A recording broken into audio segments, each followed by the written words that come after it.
Hey guys, my name's Yip Yap, and in today's video guys, I'll be teaching you all about the long drive engines in today's video, and all the cars, how to fuel them, what they need, and how they all work. So without further ado, let's begin. So first up, I'm going to go through each engine type in the game while displaying information on the top left of the screen, including what fuel it takes, what's its mileage, does it need a radiator or not, and other miscellaneous info that you may or may not want. While doing so, I'm going to show you guys how to make sure that you got oil for them, or if you even need it. So first off, we're going to begin with the bus engine. As you can see, there is an oil tank. You can fill up any two of these. If we just go ahead and grab this right here, run on over. Of course, you got to open it up. As you can see, this can hold 10 liters of oil. And the bus engine is pretty good, but yeah. Next up is the IFA truck engine, or what the game likes to refer to as the second bus engine. This can store up also 10 liters of oil. Next up is the Plymouth or Fury engine, and as you can see, this can hold 5 liters of oil. Pretty nice, pretty cool. Next up is this engine, which I personally think is the better engine out of all of these. But as you can see, also 5 liters of oil. Pretty nice, pretty cool. Next up is this smaller engine. 5 liters of oil as well. Now this one. And you also always want to make sure that you have oil in your engine, because if you don't, then your car is not going to run. For this engine, you're going to want to go right here. As you can see, most of the time, your oil will be indicated by an orange cap, but on some engines, it might be gray like here. Now, I am not going to be covering any of the bike engines or motorcycle engines, just because, in my opinion, they're usually pretty bad. And if you're using a bike to go to the end of the game, you're crazy. As you can see, this one does not have an oil cap, meaning it uses a mixture. This one does have it. It's all the way here.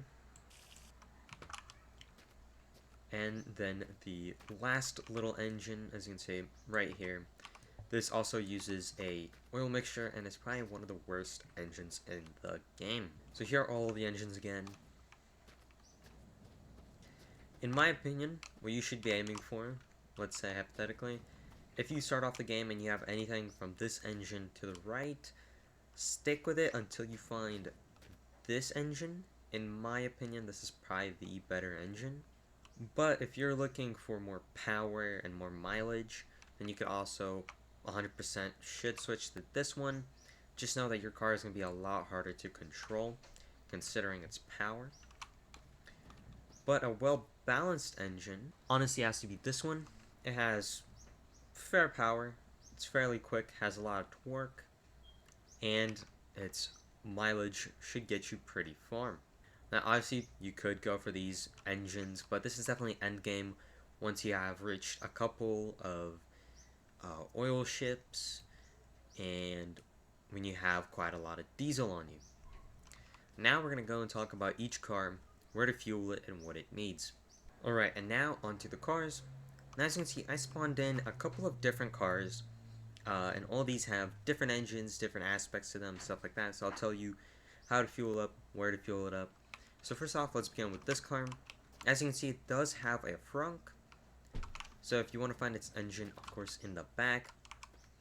Hold on. That's the wrong radiator. Let me just quick swap. So yeah, you'll usually find the radiator right by the engine, of course, because it does need to cool it down. In all cars, you can do coolant swaps. So for example, I can take this one out. Put this one, oops, that almost flew away. You can go ahead and put this one inside, and now your car should work. Let's go in here. As you see, it does work. Now, you also, of course, need to fuel it up. And for this car, you'll be able to find it here. Some cars, it can be a little annoying to try and find the fuel tank. Usually, it will be on one of the quarter panels. So anywhere around these parts of the car. And I know on the Volkswagen Beetle, it might be hard to find it, but it's on the front right side, I believe. Anyways, this car is on the front, as you can see, oil, coolant. As you can see, we can just pop this one out, grab this one, plug it in, boom. And then obviously the fuel tank is right here. And this is a gas car. And boom, it works. Now, this one has a pretty clear dash. So these are our little icons that tell us pretty much what we need. So for example, let's say we take out our engine and our coolant. Our car is going to have, of course, these two light up. If we put the coolant in, oh, no, I disengaged the parking brake. As you can see, these two won't change. But, well, I can't even move. But once you put the engine inside, now, one thing is, like, for example, yeah, you cannot have your engine just be tossed in. You have to make sure that the little wrench comes up, and then press F, or whatever your keybind is, to mount it. Then, once it's mounted in place, you can go right here, and press W or I to ignite your car. You can also, I believe... No, okay. Sorry, false. You cannot start it from the inside, but usually it's a keybind to start your car.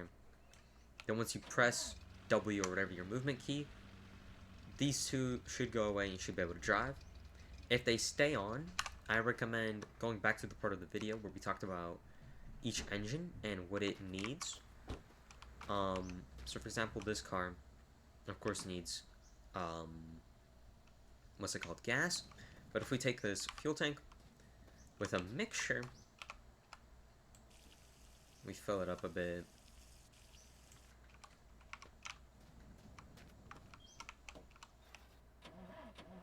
Then you'll see that this icon pops up, and that pretty much means that your car isn't able to get sufficient power, and it needs the right fuel type, which again you can find by going to the start of the video and looking at what engine you have, and then what fuel it requires. Let me get out of the car. So that's this car. Next up is all the estate versions. Usually all the cars in the game are pretty simple. You find the engine, boom. I say we could do an engine swap real quick. We can toss that one out. I think we could, no, let's throw this one in. Of course, hard to move engines. But boom, that should work, I believe. We hop in the car. Boom, we can drive around. As you can see, obviously, that light means that our oil is low. Let me quickly make a time of day and I'll be right back. Alright, I am back. So as you can see, yeah, you can do engine swaps, and you can pretty much swap your car however you want. Whatever coolant, whatever engine. Always make sure that you have a little fuel left on you, you know, in case you mix them up or something like that happens. Just so that you're safe and you can get the car rolling once again. Alright, next up is all the IFA trucks. They're all the same. To access that, you first need to dismount. Well, actually, no, not on this car. Personally, I recommend dismounting the bumper, then this plate, just so then you could pull out the coolant easier, and so that you can then pull out the engine. Which, as you can see, yeah, could be a hassle getting in there. But you might be wondering, do you have to disassemble your car to access the fuel? Not entirely. So let's plop everything back in as it was. Although, if you do want to put this back, I believe you do have to have the bumper back on. Or, okay, I guess not. But yeah, pop in here. You can actually pull this up and access your oil and easily fill it up. So you can have like a canister of oil here. Boom, fill it up and you're good to go. As you can see, it has 2 tabs. I don't entirely know why, but Pretty cool. And this goes for all IFA trucks. So for example, this is the tanker truck. So obviously this the cab doesn't change, it's just what's on the back. So it can be a flatbed, it can be a bed, it could be a little camper, and you'll be fine. And then another cool thing though about this car is that you can actually swap out the fuel tank. This is one of many cars that you can swap out the fuel tank on. Although I don't know why you would, because this is the biggest fuel tank. 150 liters is the biggest fuel tank. You could also swap it on this Barka here. I think you can dismount it, and you can put on another one. But before we go to this car, we need to pop on over to this one, the Trabants. So these cars will have it in the front, and usually they will have this setup where they have the small black engine, which of course, as we know, has no oil. So your fuel will have to be a mixture, usually of like 95 gas, 2% oil. And as you can see, if we can make it fit right there.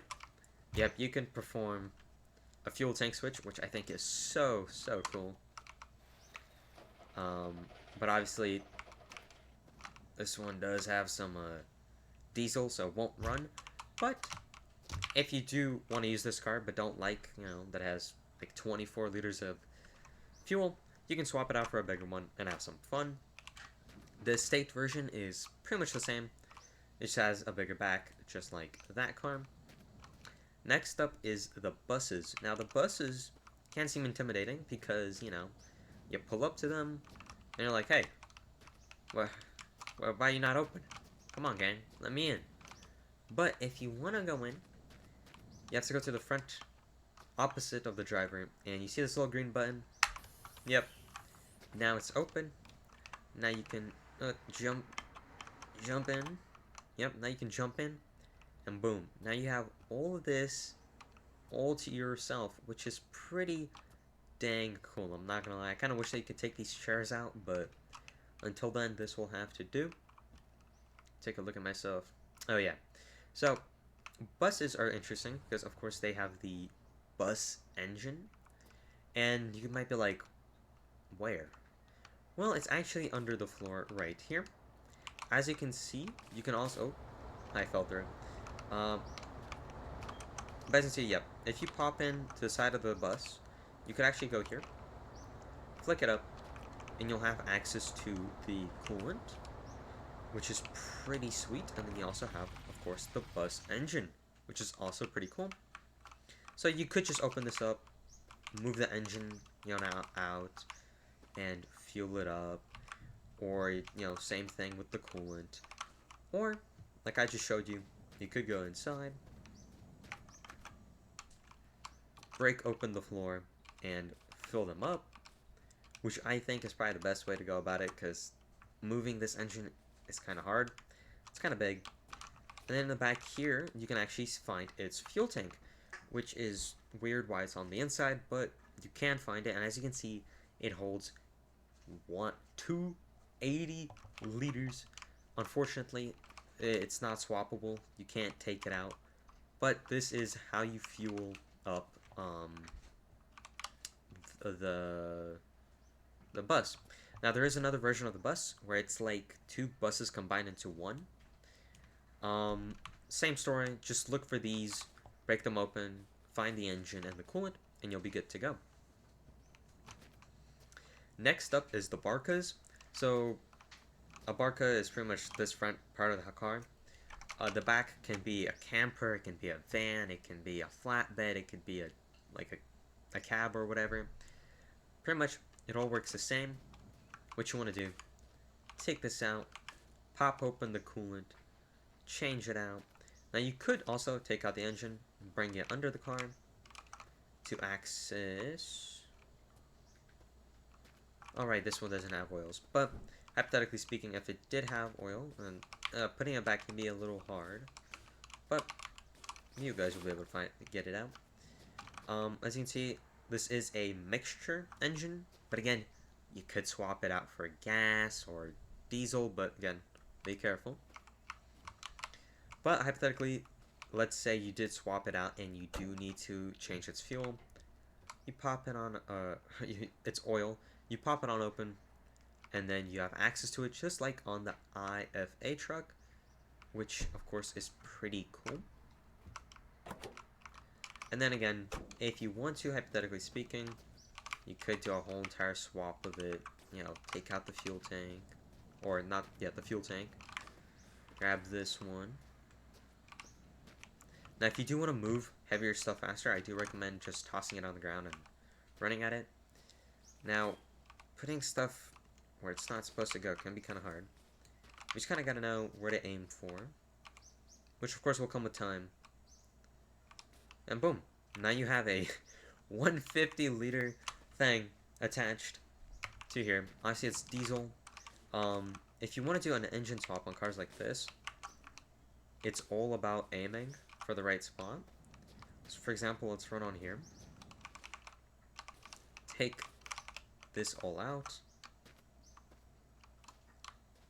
Let's grab it. Now as you can see, yeah, we're moving kind of slow, but if you run at it, it should move around pretty easily.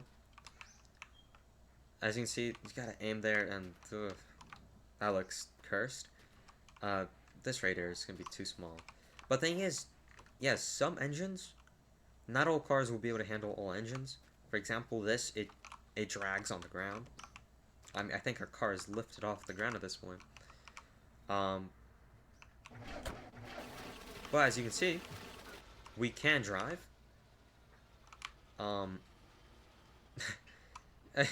It's just kind of hard because this engine is a little big.